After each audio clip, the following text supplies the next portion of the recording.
शांति। आज 29 जून 2025 के अव्यक्त बाप दादा के महावाक्य हैं।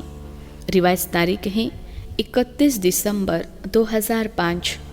मुरली का सार है, नए वर्ष में अपने पुराने संस्कारों को योग अग्नि में भस्म कर ब्रह्मा बाप समान त्याग, तपस्या और सेवा में नंबर 1 बनो। नए वर्ष में अपने पुराने संस्कारों को योग अग्नि में भस्म कर ब्रह्मा बाप समान त्याग, तपस्या और सेवा में नंबर 1 बनो। आज बाप दादा चारों ओर के, चाहे सम्मुख हैं चाहे दूर बैठे दिल के समीप हैं, सर्व को 3 मुबारक दे रहे हैं। एक नव जीवन की मुबारक है, दूसरी नव युग की मुबारक है और तीसरी आज के दिन वर्ष की मुबारक है। आज सभी भी नए वर्ष की मुबारक देने और मुबारक लेने आए हो। वास्तव में सच्ची दिल के खुशी की मुबारकें आप ब्राह्मण आत्माएं लेते भी हो, देते भी हो। आज के दिन का महत्व है, विदाई भी है और बधाई भी है। विदाई और बधाई का संगम युग है। आज के दिन को कहेंगे संगम का दिन है। संगम की महिमा बहुत बड़ी है। आप सभी जानते हो कि संगम युग की महिमा के कारण आजकल पुराने और नए वर्ष के संगम को कितना धूमधाम से मनाते हैं। संगम युग की महिमा के कारण ही इस पुराने नए वर्ष के संगम की महिमा है। जहाँ 2 नदियाँ मिलती हैं, संगम होता है, उनकी भी महिमा है। जहाँ नदी सागर का संगम होता है, उसकी भी महिमा है। लेकिन सबसे बड़ी महिमा इस संगम युग की, पुरुषोत्तम युग की है, जहाँ आप ब्राह्मण भाग्यवान आत्माएं बैठे हो। यह नशा है ना। अगर आपसे कोई पूछे आप किस समय पर हो, क्या कलयुग में रहते हो या सतयुग में रहते हो, तो क्या फलक से कहेंगे हम इस समय पुरुषोत्तम संगम युग में रहते हैं। आप कलयुगी नहीं हो, संगम युगी हो। और इस संगम युग की विशेष महिमा क्यों है? क्योंकि भगवान और बच्चों का मिलन होता है, मेला होता है, मिलन होता है जो किसी भी युग में नहीं होता। तो मेला मनाने आए हो ना। आप मिलन मेला मनाने के लिए कहाँ कहाँ से आए हो? कभी स्वप्न में भी सोचा था कि ड्रामा में मुझ आत्मा का ऐसा भी भाग्य नूंदा हुआ है। आत्मा का परमात्मा से मिलने का भाग्य था और है। बाप भी हर एक बच्चे के भाग्य को देख हर्षित होते हैं। वाह भाग्यवान बच्चे, वाह। अपने भाग्य को देख दिल में अपने प्रति वाह, मैं वाह वाह, मेरा भाग्य वाह वाह, मेरा बाबा वाह वाह, मेरा ब्राह्मण परिवार वाह। यह वाह वाह के गीत ऑटोमेटिक दिल में गाते रहते हो ना। तो आज इस संगम के समय अपने अंदर सोच लिया है कि किस किस बातों को विदाई देनी है। सभी ने सोचा है सदाकाल के लिए विदाई देनी है, क्योंकि सदाकाल के लिए विदाई देने से सदाकाल की बधाइयाँ मना सकेंगे। ऐसी बधाई दो जो आपके चेहरे को देख जो भी आत्मा सामने आए वह भी बधाइयाँ प्राप्त कर खुश हो जाए। जो दिल से बधाई देते व लेते हैं वह सदा ही कैसे दिखाई देते हैं? संगम युगी फरिश्ता। सभी का यही पुरुषार्थ है ना। ब्राह्मण सो फरिश्ता और फरिश्ता सो देवता।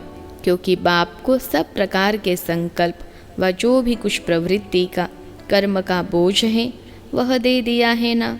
बोझ दिया है या थोड़ा सा रह गया है? क्योंकि थोड़ा ही बोझ फरिश्ता बनने नहीं देगा। और जब बाप बच्चों का बोझ लेने के लिए आए हैं तो बोझ देना मुश्किल है क्या? मुश्किल है या सहज है? जो समझते हैं बोझ दे दिया है वह हाथ उठाओ। दे दिया है, देखना सोच के हाथ उठाना। बोझ दे दिया है, अच्छा दे दिया है तो बहुत मुबारक हो। और जिन्होंने नहीं दिया है वह किस लिए रखा है?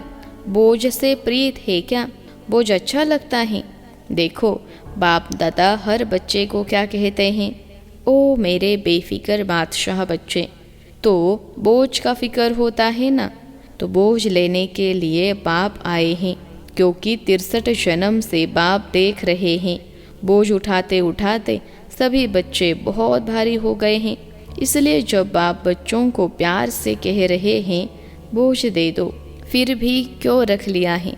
क्या बोझ अच्छा लगता है? सबसे सूक्ष्म बोझ है पुराने संस्कार का। बाप दादा ने हर बच्चे के इस वर्ष का, क्योंकि वर्ष पूरा हो रहा है ना, तो इस वर्ष का चार्ट देखा। आप सबने भी अपना अपना वर्ष का चार्ट चेक किया होगा। तो बाप दादा ने देखा कि कई बच्चों को इस पुराने संस्कार की आकर्षण कम हुई है, पुराने संबंध की भी आकर्षण कम हुई है, लेकिन पुराने संस्कार उसका बोझ मेजॉरिटी में रहा हुआ है, किसी न किसी रूप में। चाहे मनसा अशुद्ध संकल्प नहीं, लेकिन व्यर्थ संकल्प का संस्कार अभी भी परसेंटेज में दिखाई देता है, वाचा में भी दिखाई देता है, संबंध संपर्क में भी कोई न कोई संस्कार अभी भी दिखाई देता है। तो आज बाप दादा सभी बच्चों को मुबारक के साथ साथ यही इशारा देते हैं कि यह रहा हुआ संस्कार समय पर धोखा देता भी है और अंत में भी धोखा देने के निमित्त बन जाएगा। इसलिए आज संस्कार का संस्कार करो। हर एक अपने संस्कार को जानते भी हैं, छोड़ने चाहते भी हैं, तंग भी हैं, लेकिन सदा के लिए परिवर्तन करने में तीव्र पुरुषार्थी नहीं है। पुरुषार्थ करते हैं लेकिन तीव्र पुरुषार्थी नहीं है। कारण तीव्र पुरुषार्थ क्यों नहीं होता? कारण यही है, जैसे रावण को मारा भी, लेकिन सिर्फ मारा नहीं, जलाया भी। ऐसे मारने के लिए पुरुषार्थ करते हैं, थोड़ा बेहोश हो जाता है संस्कार, लेकिन जलाया नहीं तो बेहोशी से बीच बीच में उठ जाता है। इसके लिए पुराने संस्कार का संस्कार करने के लिए इस नए वर्ष में योग अग्नि से जलाने का दृढ़ संकल्प का अटेंशन रखो। पूछते हैं ना, इस नए वर्ष में क्या करना है? सेवा की तो बात अलग है, लेकिन पहले स्वयं की बात है। योग लगाते हो? बाप दादा बच्चों को योग में अभ्यास करते हुए देखते हैं। अमृत वेले भी बहुत पुरुषार्थ करते हैं, लेकिन योग तपस्या तन के रूप में नहीं करते हैं, प्यार से याद जरूर करते हैं। रूह रिहान भी बहुत करते हैं, शक्ति भी लेने का अभ्यास करते हैं, लेकिन याद को इतना पावरफुल नहीं बनाया है। जो संकल्प करो विदाई तो विदाई हो जाए। योग को योग अग्नि के रूप में कार्य में नहीं लगाते, इसलिए योग को पावरफुल बनाओ। एकाग्रता की शक्ति विशेष संस्कार भस्म करने में आवश्यक है। जिस स्वरूप में एकाग्र होने चाहो, जितना समय एकाग्र होने चाहो, ऐसी एकाग्रता संकल्प किया और भस्म, इसको कहा जाता है योग अग्नि। नाम निशान समाप्त। मारने में फिर भी लाश तो रहता है ना, भस्म होने के बाद नाम निशान खत्म। तो इस वर्ष योग को पावरफुल स्टेज में लाओ, जिस स्वरूप में रहने चाहो। मास्टर सर्वशक्तिवान, ऑर्डर करो समाप्त करने की शक्ति। आपके ऑर्डर से नहीं माने, यह तो हो नहीं सकता। मालिक हो, मास्टर कहलाते हो ना, तो मास्टर ऑर्डर करे और शक्ति हाजिर नहीं तो क्या वह मास्टर हैं? तो बाप दादा ने देखा कि पुराने संस्कार का कुछ न कुछ अंश अभी भी रहा हुआ है, और वह अंश बीच बीच में वंश भी पैदा कर देता है, जो कर्म तक भी काम हो जाता है। युद्ध करनी पड़ती है। तो बाप दादा को बच्चों का समय प्रमाण युद्ध का स्वरूप भाता नहीं है। बाप दादा हर बच्चे को मालिक के रूप में देखने चाहते हैं। ऑर्डर करो। जी हुजूर। तो सुना, इस वर्ष स्व के प्रति क्या करना है? शक्तिशाली बेफिक्र बादशाह, क्योंकि सभी का लक्ष्य है। किसी से भी पूछो तो क्या कहते हैं? हम विश्व का राज्य प्राप्त करेंगे, राज्य अधिकारी बनेंगे। अपने को राजयोगी कहलाते हैं। प्रजायोगी है क्या? कोई है सारी सभा में जो प्रजायोगी हो? है जो प्रजायोगी हो, राजयोगी नहीं हो। टीचर्स कोई हैं? आपके सेंटर पर कोई प्रजायोगी हैं? कहलाते तो सब राजयोगी हैं। प्रजायोगी में हाथ कोई नहीं उठाता। अच्छा नहीं लगता है ना? और बाप को भी फकुर है। बाप दादा फकुर से कहते हैं कि संगम पर भी हर बच्चा राजा बच्चा है। कोई बाप ऐसे फलक से नहीं कह सकता कि मेरा एक एक बच्चा राजा है, लेकिन बाप दादा कहते हैं हर एक बच्चा स्वराज्य अधिकारी राजा है। प्रजा योगी में तो हाथ नहीं उठाया ना तो राजा होना, लेकिन ऐसा ढीला ढाला राजा नहीं बनना जो ऑर्डर करो और आवे नहीं। कमज़ोर राजा नहीं बनना। पीछे वाले कौन हो जो समझते हैं राजयोगी है, वह हाथ उठाओ।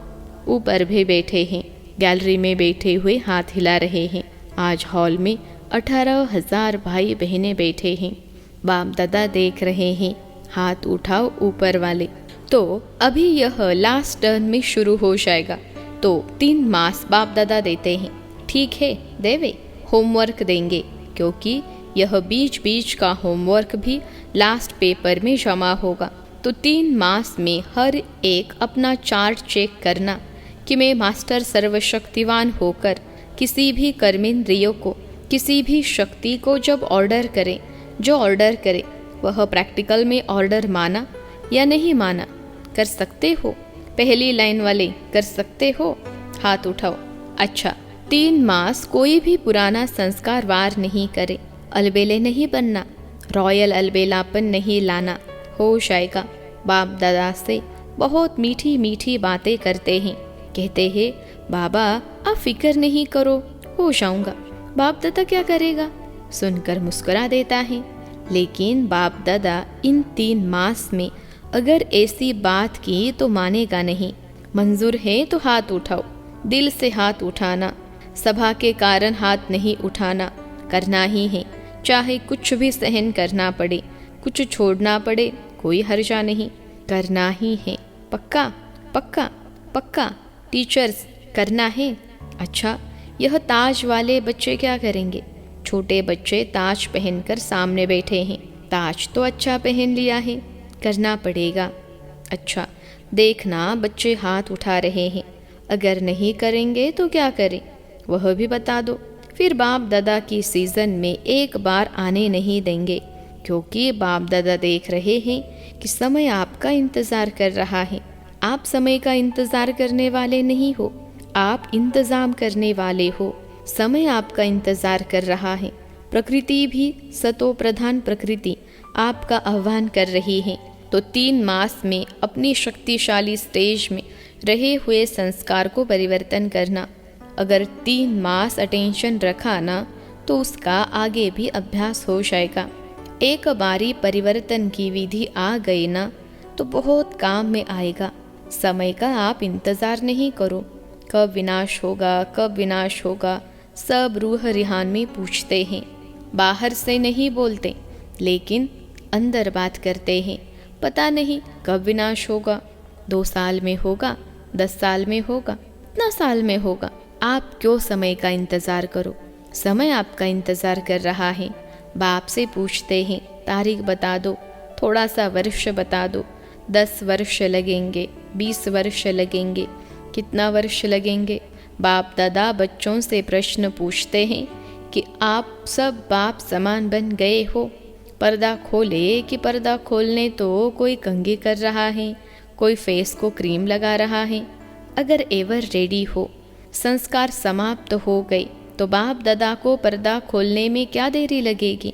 एवर रेडी तो हो जाओ ना। हो जाएंगे कह के बाप को बहुत समय खुश किया है।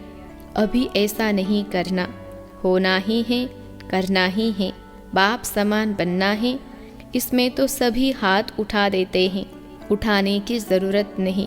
ब्रह्मा बाप को देखो, साकार में तो ब्रह्मा बाप को फॉलो करना है ना।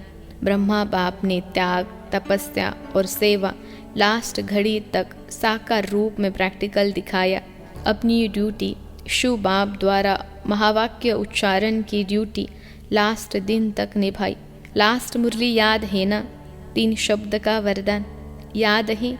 सभी ने कहा निराकारी, निर्विकारी और निरहंकारी बनो। जिसको याद है वह हाथ उठाओ। अच्छा, सभी को याद है, मुबारक हो। त्याग भी लास्ट दिन तक किया, अपना पुराना कमरा नहीं छोड़ा। बच्चों ने कितना प्यार से ब्रह्मा बाप को कहा, लेकिन बच्चों के लिए बनाया, स्वयं नहीं यूज़ किया। और सदा 2:30-3 बजे उठकर स्वयं प्रति तपस्या की, संस्कार भस्म किए, तब कर्मातीत अव्यक्त बने, फरिश्ता बने। जो सोचा वह करके दिखाया, कहना, सोचना और करना तीनों समान। फॉलो फादर, लास्ट तक अपने कर्तव्य में पूर्ण रहे। पत्र भी लिखें, कितने पत्र लिखें, सेवा भी नहीं छोड़ी। फॉलो फादर, अखंड महादानी, महादानी नहीं अखंड महादानी का प्रैक्टिकल रूप दिखाया। अंत तक, लास्ट तक बिना आधार के तपस्वी रूप में बैठे। अभी बच्चे तो आधार लेते हैं ना बैठने का, लेकिन ब्रह्मा बाप ने आदि से अंत तक तपस्वी रूप रखा। आंखों में चश्मा नहीं डाला। यह सूक्ष्म शक्ति है, निराधार। शरीर पुराना है, प्रतिदिन प्रकृति हवा पानी दूषित हो रहा है। इसलिए बाप दादा आपको कहते नहीं हैं क्यों आधार लेते हो, क्यों चश्मा पहनते हो। पहनो भले पहनो, लेकिन शक्तिशाली स्थिति जरूर बनाओ। सारी विश्व का कार्य समाप्त किया है। बाप दादा आपसे पूछता है, आप सभी संतुष्ट हो कि विश्व कल्याण का कार्य पूरा हो गया है। जो समझते हैं कि विश्व कल्याण का कार्य समाप्त हो गया है, वह हाथ उठाओ। एक भी नहीं तो कैसे कहते हो विनाश होगा? काम तो पूरा किया नहीं। अच्छा, चारों ओर के सदा उमंग उत्साह में आगे बढ़ने वाले, सदा हिम्मत से बाप दादा की पदम गुना मदद के पात्र बच्चों को, सदा विजयी रत्न के हर कल्प में विजयी बने थे, अब भी है और हर कल्प में विजयी है ही है। ऐसे विजयी बच्चों को सदा एक बाप दूसरा न कोई, न संसार की आकर्षण न संस्कार की आकर्षण, दोनों आकर्षण से मुक्त रहने वाले, सदा बाप समान बच्चों को बाप दादा का याद प्यार और नमस्ते। हम रूहानी बच्चों की सिखिलते रूहानी माता पिता बाप दादा को याद प्यार, गुड मॉर्निंग और नमस्ते बाबा नमस्ते आज का वरदान है। सदा काल के अटेंशन द्वारा विजय माला में पिरोने वाले बहुत समय के विजयी भव। सदा काल के अटेंशन द्वारा विजय माला में पिरोने वाले बहुत समय के विजयी भव। विश्लेषण है, बहुत समय के विजय माला के मन के बनते हैं। विजयी बनने के लिए सदा बाप को सामने रखो। जो बाप ने किया वही हमें करना है। हर कदम पर जो बाप का संकल्प वही बच्चों का संकल्प, जो बाप के बोल वही बच्चों के बोल, तब विजय बनेंगे। यह अटेंशन सदा काल का चाहिए, तब सदा काल का राज्य भाग्य प्राप्त होगा, क्योंकि जैसा पुरुषार्थ वैसी प्रारब्ध है। सदा का पुरुषार्थ है तो सदा का राज्य भाग्य है। आज का स्लोगन है, सेवा में सदा जी हाजिर करना, यही प्यार का सच्चा सबूत है। सेवा में सदा जी हाजिर करना, यही प्यार का सच्चा सबूत है। अव्यक्त इशारे, आत्मिक स्थिति में रहने का अभ्यास करो, अंतर्मुखी बनो। जैसे कोई भी व्यक्ति दर्पण के सामने खड़ा होते ही स्वयं का साक्षात्कार कर लेता है, वैसे आपकी आत्मिक स्थिति शक्ति रूपी दर्पण के आगे कोई भी आत्मा आवे तो वह 1 सेकेंड में स्वस्वरूप का दर्शन व साक्षात्कार कर ले। आपके हर कर्म में, हर चलन में रूहानियत की अट्रैक्शन हो। जो स्वच्छ आत्मिक बल वाली आत्माएं हैं वह सबको अपनी ओर आकर्षित जरूर करती हैं। अच्छा, ओम शांति।